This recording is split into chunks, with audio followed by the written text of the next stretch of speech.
नमस्कार सभी कर्मचारियों और पेंशन धारकों के लिए बहुत बड़ी खबरें निकलकर सामने आ चुकी है। जी हां, 8 पे कमीशन को लेकर बड़ी खबर आई है। 8वें वेतन आयोग से पहले आप सभी के लिए बहुत ही ज़्यादा इंपॉर्टेंट अपडेट आया है। कितनी बढ़ेगी आपकी सैलरी और पेंशन और कब से होगी ये लागू? कर्मचारियों और पेंशन धारकों के लिए 10 बड़े अपडेट जो है वो निकल कर सामने आ चुके हैं। तो 8वें वेतन आयोग को लेकर आप सभी के लिए बड़ा अपडेट सामने आया है।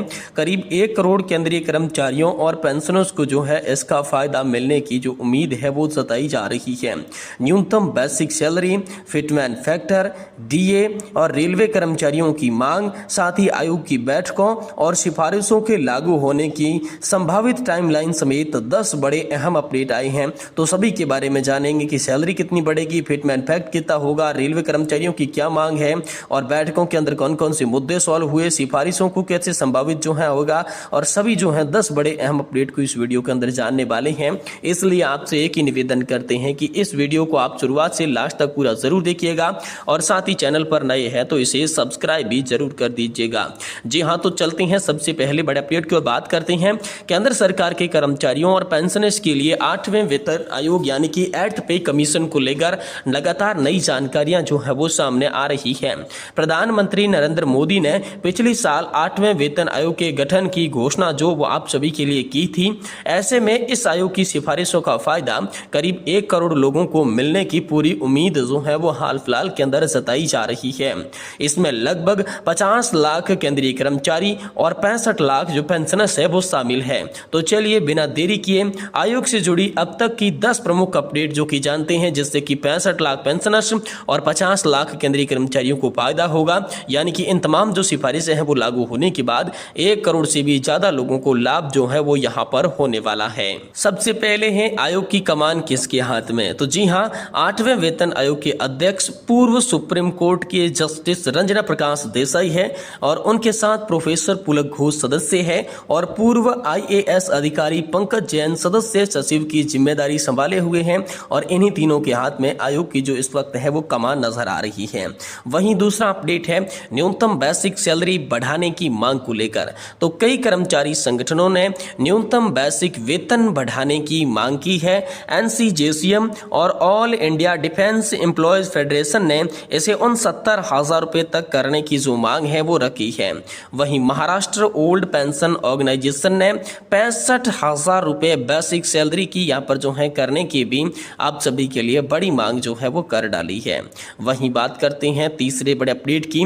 तो महंगाई भत्ते यानी कि DA पर भी जो है बड़ा सुझाव हाल फिलहाल में निकल कर आ चुका है। कर्मचारी संगठनों ने महंगाई भत्ते में यहाँ पर जो है बदलाव की भी मांग की है। कुछ संगठनों ने महंगाई के हिसाब से वेतन तय करने का सुझाव दिया है, जबकि कुछ ने कम से कम 4% DA बढ़ाने और 50% DA को बेसिक वेतन में जोड़ने की भी मांग की है। यानी कुल मिलाकर महंगाई भत्ता और महंगाई राहत जो है वो बढ़ाने की भी मांगे निकल कर सामने आई है। वहीं जो चौथा अपडेट है वो है रेलवे कर्मचारियों की अलग मांग। जी हाँ दोस्तों, Indian railway technical supervisors association यानी कि दोस्तों IRTSA ने रेलवे कर्मचारियों के लिए न्यूनतम वेतन 52,600 रुपए करने का प्रस्ताव दिया है। उनका कहना है कि मौजूद आर्थिक परिस्थितियों के अनुसार वेतन जो है वो तय किया जाना चाहिए। और इसी के साथ जो पांचवा बड़ा अपडेट है वो है फिटमैन फैक्टर में बदलाव की मांग। जी हाँ, Indian railway technical supervisor association यानी कि IRTSA ने रेलवे लेवल 6 और सुरक्षा से जुड़े पदों के लिए अलग अलग फिटमैन फैक्ट लागू करने की जो बात है वो आप सभी के लिए कर डाली है। संगठन ने 2.92, 3.50 और 3.80 फिटमैन फैक्ट का जो सुझाव है वो आप सभी के लिए हाल फिलहाल में पेश कर दिया है। इसी के साथ छठा बड़ा अपडेट जो कि राज्यों में कर्मचारियों की बैठकों को लेकर निकलकर सामने आ चुका है। जी हाँ, तो दोस्तों आयोग जो है वो देश के अलग अलग राज्यों में कर्मचारी संगठनों और यूनियनों के साथ बैठकें जो है वो लगातार कर रहा है। जुलाई में भुवनेश्वर और कोलकाता में यहाँ पर जो है बैठकें प्रस्तावित है। भुवनेश्वर के अंदर 6 से 7 जुलाई को की जाएगी और वहीं 9 से 10 जुलाई को यहाँ पर कोलकाता के अंदर अगली जो बैठकें हैं वो की जाएगी, जो कि देश के अलग अलग कर्मचारी संगठनों और यूनियनों के साथ ये बैठकें होगी, जिसमें तमाम तरीके के सुझाव जो है वो यहाँ से एकत्रित किए जाएंगे।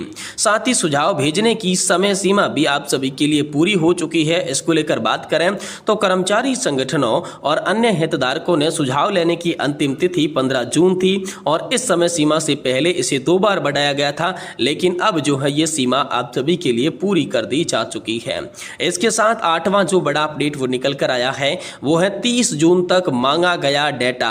जी हाँ दोस्तों, आयोग अभी भी संबंधित विभागों और संगठनों से जरूरी आंकड़े और जानकारी 30 जून 2026 तक ऑनलाइन पोर्टल के जरिए जमा करने को लेकर कह रहा है। और वहीं नवा जो अपडेट आ रहा है वो आयोग में निकली है भर्तियां। जी हाँ तो दोस्तों, 8वें वेतन आयोग ने कॉन्ट्रैक्ट के आधार पर कंसल्टेंट ने 20 यहाँ पर पदों के लिए आवेदन मांगे हैं। ये नियुक्तियां आयोग के कार्यालय और 1 वर्ष तक के लिए उनकी अवधि के आधार पर की जाएगी। और इसी के साथ 10वां जो बड़ा अपडेट है वो है सिफारिशें और लागू होने का समय, इसको लेकर क्या होगा। तो दोस्तों, आयोग से उम्मीद है कि वह 2027 के मध्य तक अपनी अंतिम रिपोर्ट सरकार को सौंप सकता है।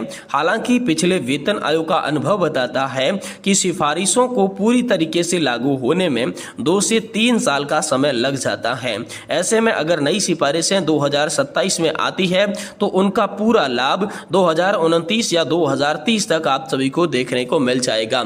यानी कुल मिलाकर बात करें तो 1 करोड़ से भी ज्यादा कर्मचारियों और पेंशन धारकों के लिए 10 प्रमुख बड़े अपडेट आए हैं, जिसमें सबसे पहले आयोग की कमान, दूसरा बेसिक सैलरी, तीसरा महंगाई भत्ते को लेकर, चौथा रेलवे कर्मचारियों के अलग मान, 5वां जो है फिटमेंट फैक्ट में बदलाव को लेकर, 6ठा राज्यों में हो रही बैठकों को लेकर, 7वां था सुझाव सीमा को लेकर, 8वां 30 जून तक देना है डाटा, 9वां है आयोग जी के अंदर निकली भर्ती और 10वें में सिफारिशें जो कब है वो लागू होगी और लाभ आपको कब देखने को मिलेगा। तो ये 10 प्रमुख अपडेट आप सभी पेंशन धारकों और निकल कर यहाँ पर कर्मचारियों के लिए निकल कर आया है, जिससे 50 लाख केंद्रीय कर्मचारी और 65 लाख जो पेंशनर्स है वो प्रभावित होने वाले हैं। तो ये बहुत बड़ी और महत्वपूर्ण अपडेट हाल फिलहाल के अंदर आप सभी के लिए निकल कर सामने आ चुकी है।